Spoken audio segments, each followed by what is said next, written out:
Akti i Demokracisë dhe Progresit në Ballkanin Perëndimor po miratohet nga Kongresi dhe Senati Amerikan dhe pritet të nënshkruhet nga presidenti Donald Trump. Kjo nënkupton që Shtetet e Bashkuara të Amerikës do të angazhojnë ligjërisht që politika e tyre jashtme të mos mbështesë ndarjen e territoreve, shkëputjen apo ndonjë ndryshim tjetër kufitar mbi baza etnike në Ballkanin Perëndimor, përfshirë edhe atë midis Kosovës dhe Serbisë, si dhe ndarjen e mundshme të entitetit të Republikës Srpska nga territori Bosnjë dhe Hercegovinës.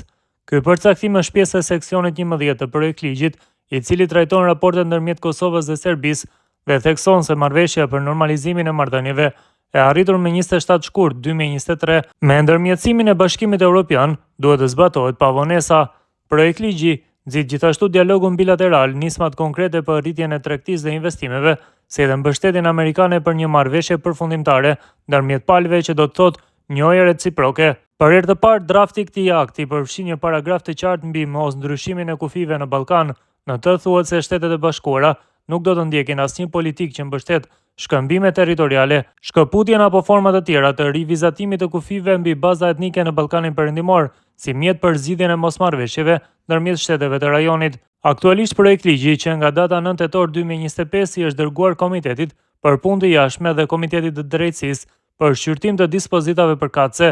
Afati i shqyrtimit ende nuk është saktuar, ndërsa komitetet kanë të drejtë të kërkojnë dëshmi, të propozojnë ndryshime ose amandamente para se dokumenti të kthehet për votim në dhomën përkatëse. Pas miratimit në komitet, ai do të kalojë në dhomën e përfaqësuesve ose në Senat, në varësi të origjinës së procedurës. Vetëm pas miratimit nga të dyja dhomat dhe nënshkrimit nga presidenti Donald Trump, akti do të marrë fuqinë ligjore. Një pjesë tjetër e rëndësishme e projektligjit i kushtohet ndikimit rus dhe kinez në rajonin e Ballkanit.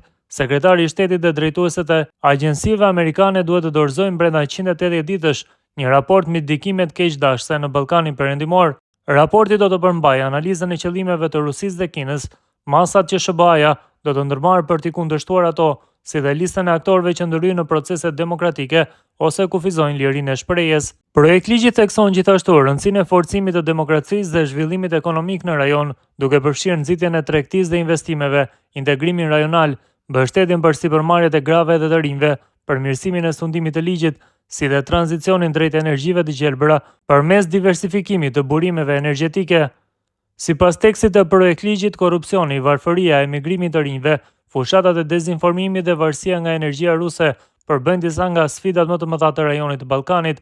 Akti synon të forcojë angazhimin amerikan në Ballkanin Perëndimor dhe të sigurojë një qasje të qartë kundër çdo ndryshimi kufitar me dhunë apo mbi baza etnike. Diskutimet për shkëmbimin e territoreve midis Kosovës dhe Serbisë u bën më intensive rreth vitit 2018 pas disa vitesh bllokimit të dialogut të ndërmjetësuar nga Bashkimi Evropian. Ideja parashikonte ndryshim të kufive, duke përfshirë zonat me shumicë serbe në veri të Kosovës dhe zonat me shumicë shqiptare në jug të Serbisë.